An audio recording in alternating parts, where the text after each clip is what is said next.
प्रधानमंत्री जी परिवारवाद का विरोध करते हैं और उनका ही गृह मंत्री अपने धीकरा को बीसीसीआई का सेक्रेटरी बनाता है। प्रधानमंत्री जी परिवारवाद का विरोध करते हैं और उनकी ही पार्टी में 10 से ज्यादा लोगों को, नेताओं के बाल बच्चों को टिकट दिया जाता है। और कहता क्या है, मोदी जी किसके लिए चोरी करेंगे? भतीजा के लिए, अमित शाह के धीकरा के लिए। कि आपने मोदी जी को एक कार्यकर्ता से मुख्यमंत्री और मुख्यमंत्री से प्रधानमंत्री बना दिया। अब पूरा देश गुजरात मॉडल का मजाक चख रहा है। गुजरात का चुनाव इस बार इस मुद्दे पर हुआ है कि मौलवी की जिम्मेवारी कौन लेगा, इस बात पे हुआ। गुजरात का चुनाव इस बार इस बात पे हुआ है कि जब अहमदाबाद के सिविल अस्पताल में लोगों को ऑक्सीजन नहीं मिल रहा था तो उसकी जिम्मेवारी कौन लेगा। प्रधानमंत्री जी गुजरात छोड़ करके दिल्ली चले गए और दिल्ली से चले गए हैं विदेश घूमने के लिए, तो गुजरात को कौन देखेगा? उनको मालूम ही नहीं था कि वो चीफ मिनिस्टर होने वाले हैं और रूपानी साहब को मालूम ही नहीं था कि उनको एमएलए का भी टिकट नहीं मिलने वाला है। तो ये कौन तय कर रहा है? पहले आनंदीबेन पटेल साहिबा थी, फिर रूपानी साहब आए, फिर भूपेंद्र पटेल आ गए। कल को क्या गारंटी है कि कौन होगा?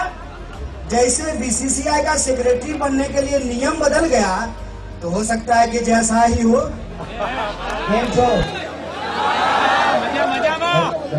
सारी सबसे पहले मैं आपसे हिंदी में बोलने की इजाजत चाहता हूँ, इजाजत है?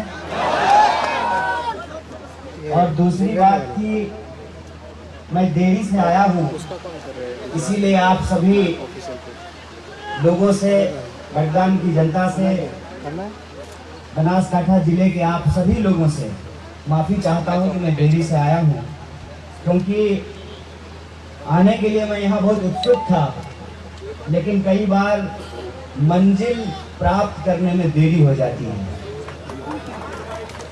तीसरी बात कि मैं अपनी बात रखूं उससे पहले आप सबसे मैं एक गुजारिश करना चाहता हूं, एक आग्रह करना चाहता हूं कि आप जहां बैठे हैं वहीं खड़े हो जाएं और हम सबसे पहले मोरबी में जो दर्दनाक हादसा हुआ है, मृतकों के प्रति अपना शांति और श्रद्धांजलि व्यक्त करें।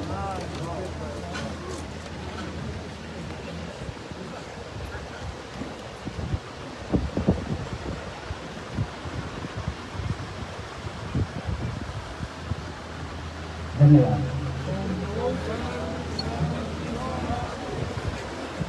दोस्तों, मेरी आवाज जहां तक पहुंच रही है, बनासकांठा जिले के बडगाम तहसील के, बडगाम विधानसभा के सभी आदरणीय बुजुर्गों का, माताओं बहनों का, नौजवान दोस्तों का, किसान मजदूर भाइयों का, दुकानदार साथियों का, खेती-बाड़ी करके, उद्योग धंधा चला करके, मेहनत मजूरी करके, अपना खून पसीना बहा करके अपने परिवार का भरण पोषण करने वाले आप तमाम नागरिकों का क्रांतिकारी इस्तकबाल करता हूं, आपका हार्दिक अभिनंदन करता हूं। दोस्तों, भले मुझे गुजराती नहीं आती है, लेकिन मुझे गुजरात की भावना जरूर समझ में आती है। इसीलिए आप सब लोग पहले से बहुत देर से इंतजार कर रहे हैं। पूरा जो हमारा सम्मानित मंच है, कांग्रेस पार्टी के तमाम नेता, प्रभारी, तमाम जो हमारे फ्रंटल ऑर्गेनाइजेशन हैं, यूथ कांग्रेस, एनएसयूआई, महिला कांग्रेस, सेवा दल, किसान कांग्रेस, सभी पदाधिकारियों को मैं इकट्ठे प्रणाम करता हूं, आपको धन्यवाद देता हूं, क्योंकि मैं सीधे मंच से ना बात करके अपनी जनता से बात करना चाहता हूं। और मैं आपको एक बात कहना चाहता हूं जो मेरे दिल में 2019 से है। मैं अपना पहला चुनाव अपनी जन्मभूमि पे जाके लड़ा था, बेगूसराय में, लेकिन मैं वो चुनाव नहीं जीत पाया। जिग्नेश अपना पहला चुनाव अपनी जन्मभूमि में नहीं लड़ा, बडगाम में आकर के लड़ा और आपने जिग्नेश को विधायक बनाया है। इसके लिए मैं आपको कोटि कोटि धन्यवाद देना चाहता हूं। ये बात मैं आपको क्यों कह रहा हूं? इस बात में एक गहरा राज छुपा हुआ है। राज ये है कि जिग्नेश भाई के साथ हमारा संबंध ऊना आंदोलन से है, लेकिन आज हम दोनों अगर कांग्रेस में हैं तो बडगाम की जनता के चलते हैं। ये बात मैं आप लोगों से कहना चाहता हूं। मैं ये कह रहा था कि बडगाम की ताकत देखिए। पिछली बार जिग्नेश भाई सिलाई मशीन के निशान पर चुनाव लड़ रहे थे। वो सिलाई मशीन लेकर कांग्रेस पार्टी भारत जोड़ो यात्रा कर रही है और बडगाम की जनता का ताकत देखिए कि आपने सिर्फ जिग्नेश को विधायक नहीं बनाया है, उसको कांग्रेसी भी बना दिया है। तो ये बडगाम के लोगों का आशीर्वाद है, ये बडगाम के लोगों की दुआ है कि वो पिछली बार अपक्ष लड़े थे, लेकिन आपने कहा कि हम अपना आशीर्वाद आपको दे रहे हैं, अपनी दुआ दे रहे हैं, और इस आशीर्वाद और दुआ में हम ये कामना करते हैं कि आप इस लड़ाई को जो बडगाम में शुरू किए हैं सिर्फ बडगाम तक सीमित मत रखिए, पूरा गुजरात लेकर जाइए, पूरा देश लेकर के जाइए। और उसी पवित्र उद्देश्य के चलते जिग्नेश भाई आज कांग्रेस का खेस पहन करके आपके बीच में बैठे हुए हैं।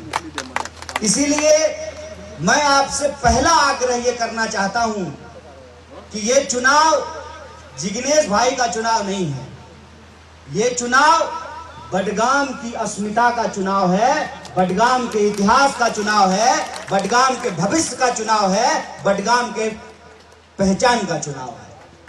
ये बात मैं आपको इसलिए कह रहा हूं कि जब आसाम की पुलिस जिग्नेश भाई को पकड़ करके ले गई तो वो एक व्यक्ति को पकड़ करके नहीं ले गई थी, बडगाम की जो लाखों जनता है उसके चुने हुए विधायक को पकड़ करके ले गई थी। इस चुनाव में आपको उस सरकार को जवाब देना है कि हमने वोट दिया है, हम अपना वोट देकर के अपना विधायक चुने हैं, आप हमारे चुने हुए विधायक को जबरदस्ती अपराधी की तरह गलत तरीके से दूसरे राज्य में कैसे जेल में बंद कर सकते हैं, इसका जवाब आपको देना है।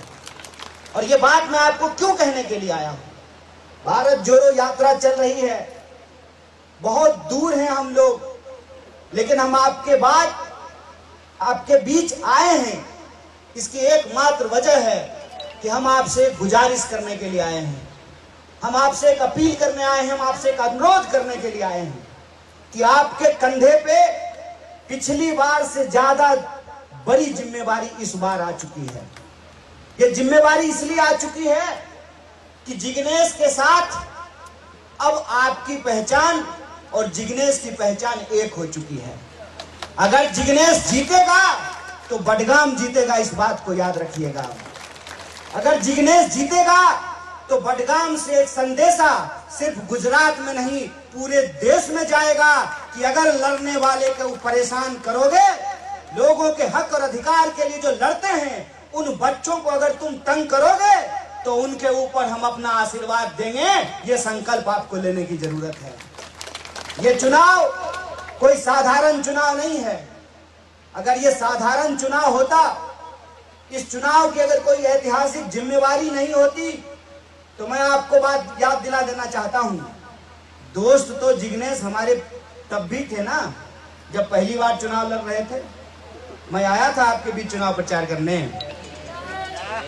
मुझे भरोसा था बडगाम के लोगों के ऊपर कि बडगाम कभी भी नफरत की राजनीति को जीतने नहीं देगी, और आपने जिग्नेश भाई को अपना आशीर्वाद दिया था। आज मैं जो आपके बीच आया हूं तो ये कहने के लिए आया हूं कि सिर्फ गुजरात नहीं, पूरा देश आपकी तरफ देख रहा है।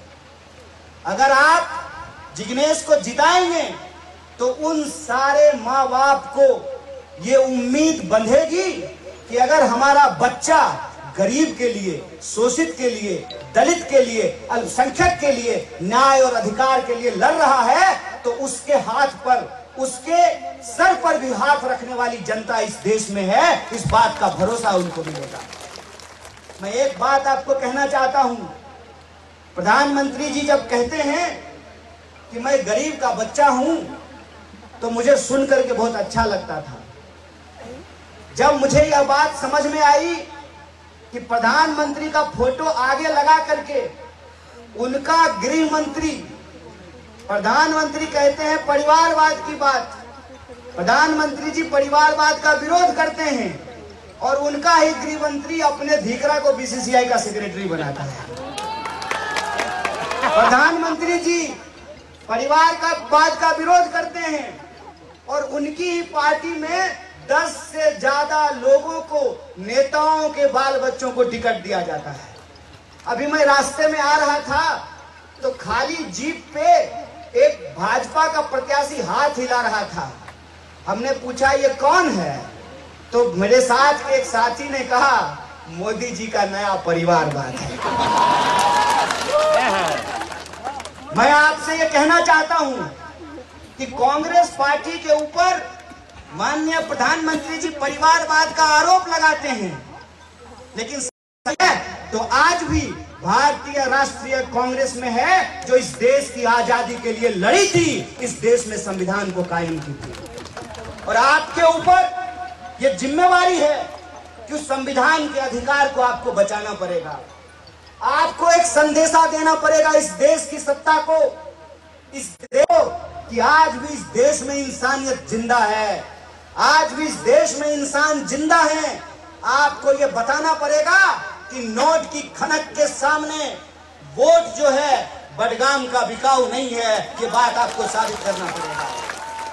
आपको ये साबित करना पड़ेगा कि आपकी नोट की ताकत को हम अपने वोट की एकता से हराएंगे। ये बात आपको साबित करना पड़ेगा। और आप जानते हैं कि गुजरात में हमारे और भी दोस्त थे और बीजेपी कैसे लड़ने वाले लोगों को उनके साथ कैसा बर्ताव करती है ये हमको मालूम है। पहले डराते हैं, अगर नहीं डरोगे तो आपको कानूनी मामलों में फंसाते हैं, आपको जेलों में बंद करके रखते हैं। तब भी अगर आप नहीं डरते हो तो फिर आपको नोट दिखाते हैं, और तब भी अगर आप अपना ईमान नहीं बेचते हो तो फिर आपको गोली मार देते हैं। ये हकीकत हमने इस देश में देखा है। इसीलिए मैं बड़ी उम्मीद लेकर के आपके बीच में आया हूं। ये उम्मीद लेकर के आया हूं कि आप ये भरोसा दीजिए कि जिग्नेश भाई तब में यहां मत रहो, सिर्फ बडगाम नहीं जीतना है। बडगाम तो तुम पिछली बार ही जीत लिए थे, पूरा का पूरा गुजरात जीतना है। आप चाहते हैं कि पूरा गुजरात जीता जाए, तो फिर जिग्नेश भाई को ये भरोसा दीजिए कि जिग्नेश भाई आप बूथ मैनेजमेंट की चिंता मत करो, हम इस नकली चाणक्य को बडगाम में पटखनी दे करके आपको दिखाएंगे। आप नोट की चिंता मत करो, नोट से क्या क्या खरीद सकते हो, नोट से वही खरीद सकते हो ना जो बिकने वाला माल होगा। बडगाम की जनता बिकने वाली नहीं है, ऐसा है कि नहीं है? जोर से बोलिए, है ना? तो आप चाहते हैं कि गुजरात जीते, तो जिग्नेश भाई को और भी जगह जाना पड़ेगा ना। जिग्नेश भाई वर्किंग प्रेसिडेंट हैं और भी नौजवान हैं जिग्नेश की तरह जो अपने अपने इलाके में लड़ रहे हैं। तो आपको नहीं लगता है मोदी जी की हकीकत जो हम लोगों को पता है वो गुजरात की हर विधानसभा की जनता को बताया जाए? तो ये चुनाव जिग्नेश भाई लड़ेंगे कि आप लड़ेंगे? आप लड़ेंगे ना। तो आप लड़ेंगे तो एक बात अपने मन में ठान लीजिए, लड़ाई जब होती है ना न्याय की, अन्याय के खिलाफ, तो उसमें कोई धोखा नहीं होता है, कोई दुविधा नहीं होती है। वो लड़ाई जब होती है तो आर पार की होती है ना। अगर आप मोर्चे पे खड़े हैं और मन में दुविधा हो जाए, ये करें कि वो करें, तो लड़ाई तो जीतने से पहले ही हार गए, शुरू होने से पहले ही हार हो गई। आपके मन में भी कोई दुविधा है? मन में दुविधा मत रखिए। मैं आपको यह बात कहना चाहता हूं कि मैं दिल्ली रहता हूं और हमारी यात्रा अभी हैदराबाद से गुजरी है। मैं ज्यादा इस पे बोलना नहीं चाहता हूं। कहते हैं समझदार के लिए इशारा काफी होता है, और बडगाम की जनता समझदार तो है, तो आप इशारा समझ रहे हैं ना। मन में अगर दुविधा हो, सड़क पार कर रहे हो या नदी पार कर रहे हो, अगर सड़क पार करते हुए दुविधा हो जाए तो एक्सीडेंट हो जाता है, और नदी पार करते हुए अगर दुविधा हो जाए तो नाव डूब जाती है। इसीलिए मन में कोई दुविधा मत रखिए। इस देश के भीतर एक मजबूत विपक्ष के तौर पे कोई व्यक्ति अगर सड़कों पे उतर करके लड़ रहा है अभिमन्यु की तरह, तो वो राहुल गांधी है। इस बात को याद रखिएगा। अगर आप इस बात को समझते हैं, इस बात को महसूस करते हैं, तो आप ये मत देखिए कि क्या होगा, कैसे होगा। वही होगा जो आप तय करेंगे। जब मैं चुनाव लड़ रहा था तो मैं अपना अनुभव आपसे कहता हूं। कुछ नौजवान हमारे पास आए और बोले कि देखिए आपकी बात तो हमको ठीक लगती है, लेकिन हमको ये लगता है कि आपको वोट देंगे तो आप जीतेंगे कि नहीं जीतेंगे। हम बोले एक बात बताइए, ऐसा कौन सा जादू है कि आप वोट हमको दीजिएगा और जीत कोई और जाएगा। ये बात मैं आपको याद दिलाना चाहता हूं कि डॉक्टर बाबा साहब भीमराव अंबेडकर ने, इस देश की संविधान सभा ने, भारतीय राष्ट्रीय कांग्रेस ने एक ऐसा अधिकार आपके हाथ में दिया है, उस अधिकार की ही ताकत है कि मोदी जी का फोटो आगे करके सारा लुटेरा उनके पीछे खड़ा हो गया है लाइन लगा करके, और कहता क्या है, मोदी जी किसके लिए चोरी करेंगे? भतीजा के लिए, अमित शाह के धिगरा के लिए? ऐसा थोड़ी है कि इस भाजपा में सब मोदी जी की तरह है। सबके बाल बच्चे हैं, सब चीफ मिनिस्टर अपने बच्चे को चीफ मिनिस्टर बनाने के लिए तैयार है। चीफ मिनिस्टर का बच्चा जो है वो मंत्री बना हुआ है, मंत्री का बच्चा मंत्री बना हुआ है। आपके हाथ में ही वो ताकत है कि 5 साल नेता भले नजर नहीं आए, 5 साल नेता भले आपकी गलियों में ना भटके, लेकिन चुनाव के 15 दिन सारा हेलीकॉप्टर आपके गांव में आके उतर जाता है। यह आपकी ही ताकत है कि जब आप कोरोना में मर रहे थे, आपको ऑक्सीजन सिलेंडर नहीं मिल रहा था, आप अपने अपनों को खो रहे थे, और जान गंवाने के बाद आपको सरकार से कोई मुआवजा नहीं मिल रहा था, तो एक भी कैमरा नहीं आया था। क्या दोस्त, चुनाव नहीं होता तो बडगाम आते क्या? चुनाव है तभी ना आए हैं। मामला टीआरपी का है, तो टीआरपी देता कौन? ये टीआरपी कौन देता है? ये आप देते हैं। मैं आपको बता देता हूं, जिसके जुल्म से आप परेशान हैं, उसको ताकत आपने ही दी है, उसको शहद आपने ही चटाया है। उसको अगर आप शहद नहीं चटाए होते तो आज आपका खून पीना नहीं शुरू करता। यह बात आप समझ लीजिए कि संविधान ने यह ताकत दे दी कि टोपी वाला का वोट भी एक होगा और टिक्का वाला का भी वोट एक होगा, फॉर्च्यूनर पे चढ़ने वाले का भी वोट एक, हेलीकॉप्टर पे चढ़ने वाला का भी वोट एक, और हमारे जैसे फुटपाथ पर चलने वाला का भी वोट एक, महिला का भी वोट एक, पुरुष का भी वोट एक, अमीर का भी वोट एक, अंबानी जी का भी वोट एक, और उनके ड्राइवर का वोट भी एक। ये जो वोट की ताकत हमारे हाथ में नहीं होती तो आप देखते रंग राजा राजवाड़े की बात करते हैं, जिसके ऊपर राजकुमार होने का आरोप लगाते थे, वो रोज 25 किलोमीटर देश की सड़कों पर पैदल चलता है। और जिसके ऊपर आपने भरोसा किया कि ये हमारी रक्षा करेगा, वो आपको आपस में लड़ाना शुरू कर दिया। आप मुझे बताइए कि जब पेट्रोल 100 रुपए लीटर बिकता है तो इससे हिंदू सुरक्षित होता है कि असुरक्षित होता है?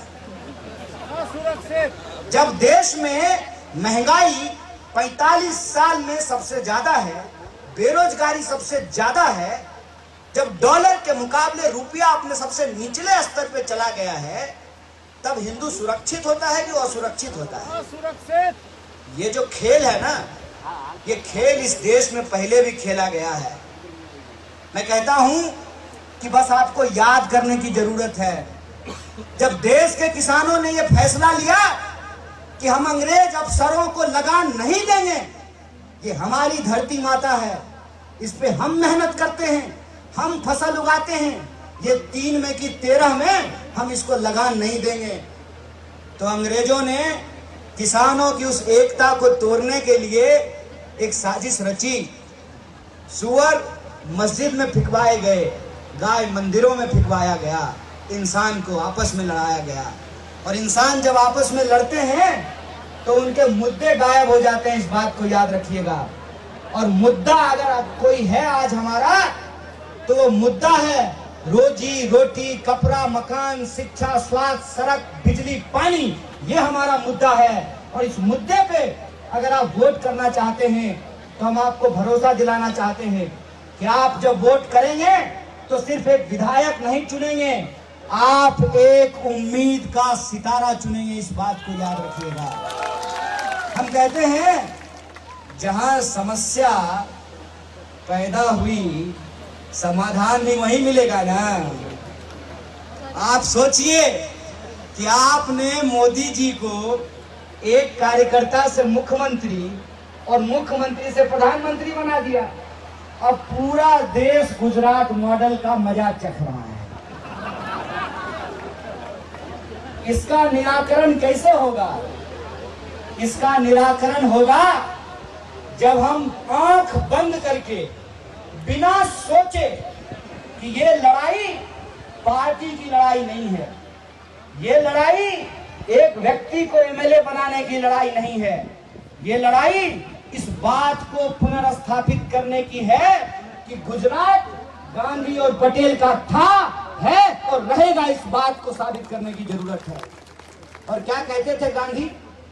गांधी कहते थे, रघुपति राघव राजा राम, पतित पावन सीताराम, ईश्वर अल्लाह तेरो नाम, सबको सन्मति दे भगवान। और आज जब मैं आ रहा था तो रास्ते में मैंने गुजरात की एक खूबसूरत चीज देखी। हर गांव के बाहर एक चबूतरा बना होता है और उस चबूतरे में पंछी आकर के दाना खाते हैं, पानी पीते हैं। आप तो गुजराती लोग हैं साहब, बेजान पक्षियों को दाना और पानी देते हैं। देश दाना और पानी के लिए मोहताज हो रहा है। आपसे आग्रह करते हैं कि आप देश को भी दाना और पानी दीजिए। आप अगर फैसला लेंगे और बिना दुविधा के लेंगे तो पूरे देश को एक मैसेज जाएगा। आप पूरे देश को यह मैसेज दे सकते हैं कि गुजरात का चुनाव इस बार धर्म के आधार पर होने वाली नफरत पे नहीं हुआ है। गुजरात का चुनाव इस बार लोगों के उसके पहचान के आधार पर नहीं हुआ है। गुजरात का चुनाव इस बार हम क्या खाते हैं, क्या पहनते हैं, इसके आधार पर नहीं हुआ है। गुजरात का चुनाव इस बार हम कैसे पूजा करते हैं, कैसे इबादत करते हैं, इस पर नहीं हुआ है। गुजरात का चुनाव इस बार इस मुद्दे पर हुआ है कि मौलवी की जिम्मेवारी कौन लेगा, इस बात पे हुआ है। गुजरात का चुनाव इस बार इस बात पे हुआ है कि जब अहमदाबाद के सिविल अस्पताल में लोगों को ऑक्सीजन नहीं मिल रहा था तो उसकी जिम्मेवारी कौन लेगा। प्रधानमंत्री जी गुजरात छोड़ करके दिल्ली चले गए, अब दिल्ली से चले गए हैं विदेश घूमने के लिए, तो गुजरात को कौन देखेगा।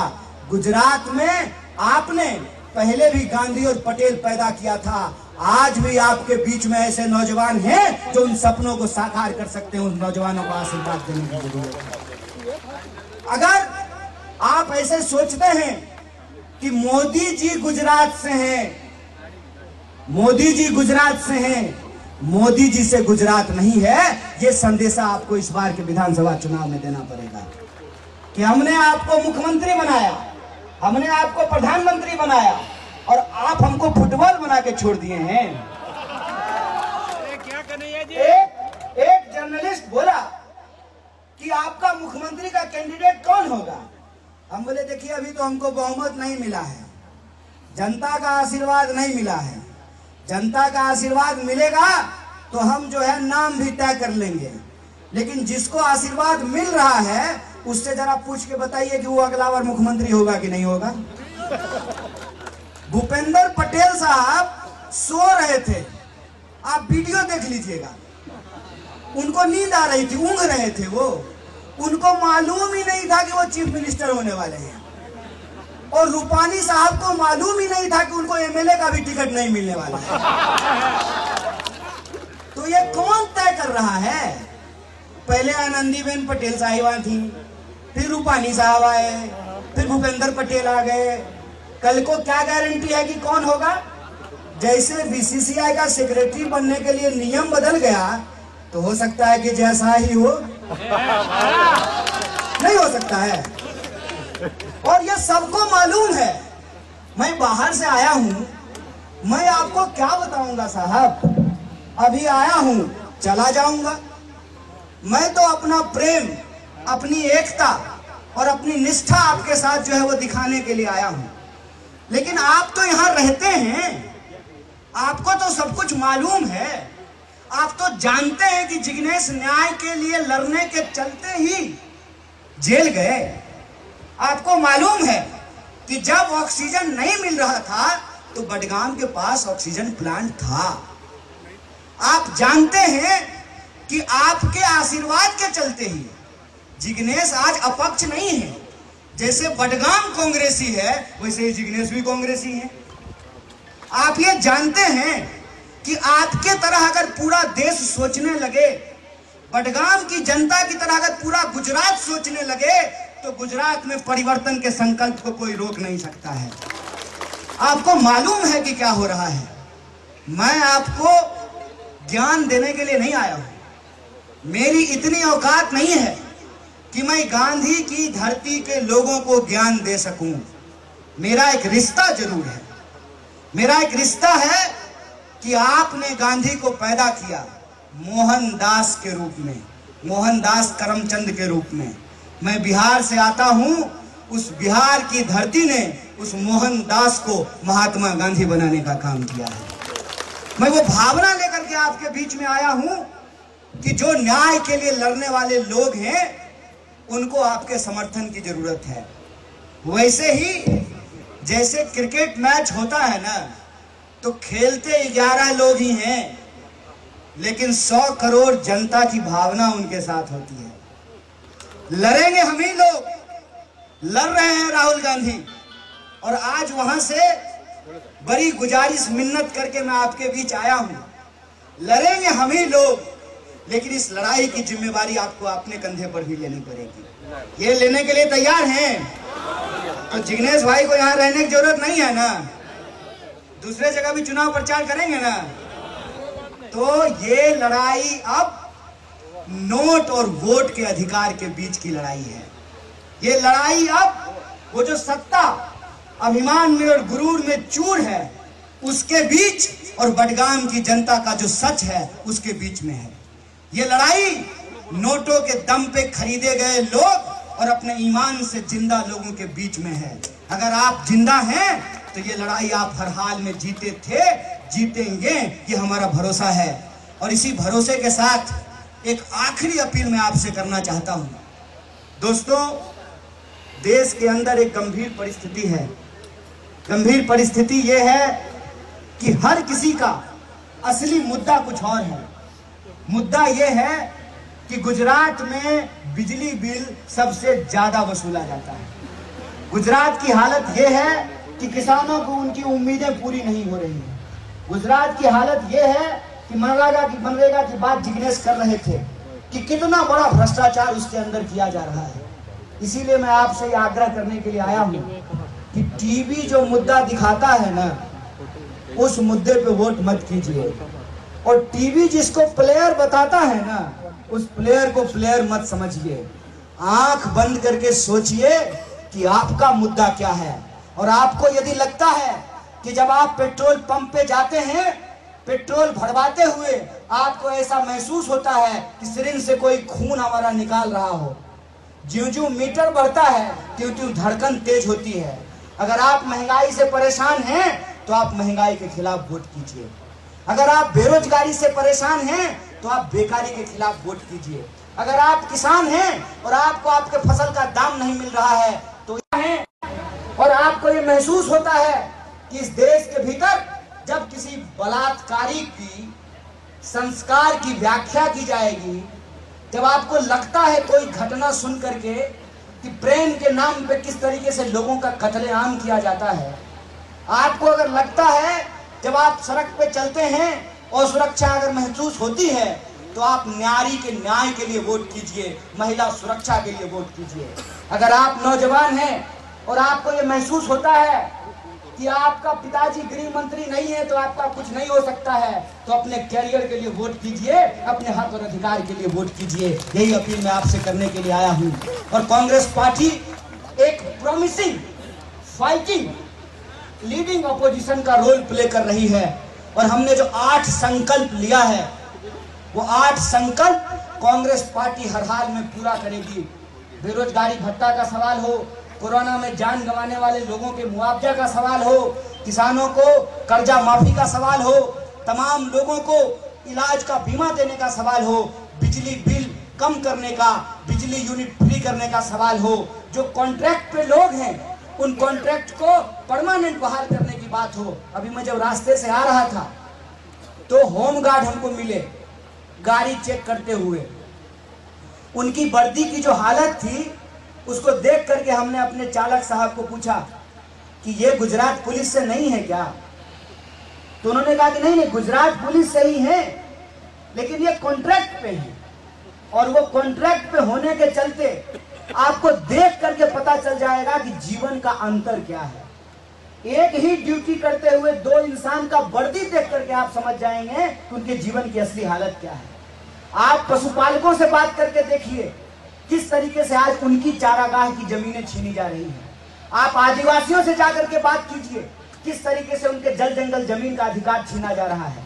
और आप इस देश की अक़लियत से बात कीजिए कि बार बार किसी न किसी मुद्दे से किस तरीके से ध्रुवीकरण करके एक डर का माहौल पैदा किया जाता है। ये तमाम जो मुद्दे हैं, इस मुद्दे के आधार पर कांग्रेस पार्टी ने जो 8 संकल्प लिया है, उस संकल्प को परिवर्तन का आधार बनाने के लिए वोट कीजिए। और हमारा पूरा भरोसा है, उसी भरोसे के बीच हम आपके बीच आए हैं कि आपने पिछली बार भी एक संदेशा दिया था, वो संदेशा गुजरात के लिए था। इस बार भी वो संदेशा दीजिए, वो संदेशा सिर्फ गुजरात के लिए नहीं हो, पूरा देश के लिए हो। और पूरे देश के नौजवानों के बिहाफ पर मैं आपसे हाथ जोड़ करके अपील करता हूं कि जब आप वोट करने के लिए जाइएगा, अपने घर के बच्चों को, उसके भविष्य को और नौजवानों के बारे में सोचिएगा। हमारा भविष्य आपके हाथ में है। इस देश में अगर राजनीति का मुद्दा नहीं बदलेगा, इस देश में अगर रोजगार के सवाल को, महंगाई के सवाल को, किसानों के उनके फसल के सवाल को, मजदूरों के उनकी मजदूरी के सवाल को, जो छोटे व्यापारी हैं, जीएसटी और नोटबंदी के सवाल को अगर राजनीतिक विमर्श में नहीं लाया गया तो इस देश में लड़ने वाले लोग हताश हो जाएंगे। और हमको पूरा भरोसा है कि आप लड़ने वाले लोगों को हताश नहीं होने देंगे। होने देंगे क्या? तो ये चुनाव आपका चुनाव है ना, बूथ मैनेजमेंट आप करेंगे ना, प्रचार आप करेंगे ना, पोलिंग एजेंट आप बनाएंगे ना। आपने अगर ये तय कर लिया है ना, तो हम रिजल्ट का दिन का इंतजार नहीं करेंगे। आप तय कर लिया है ना, जोर से बोलिए, कोई दुविधा नहीं है ना। तो हमको तो रिजल्ट का इंतजार नहीं है। मैं अभी परिणाम निकाल करके जा रहा हूँ। कि अपना भाई जिग्नेश मेवानी सिर्फ बडगाम का नहीं, पूरे गुजरात में एक परिवर्तन का आवाज बन करके उभरे हैं। बहुत बहुत धन्यवाद, बहुत बहुत शुक्रिया।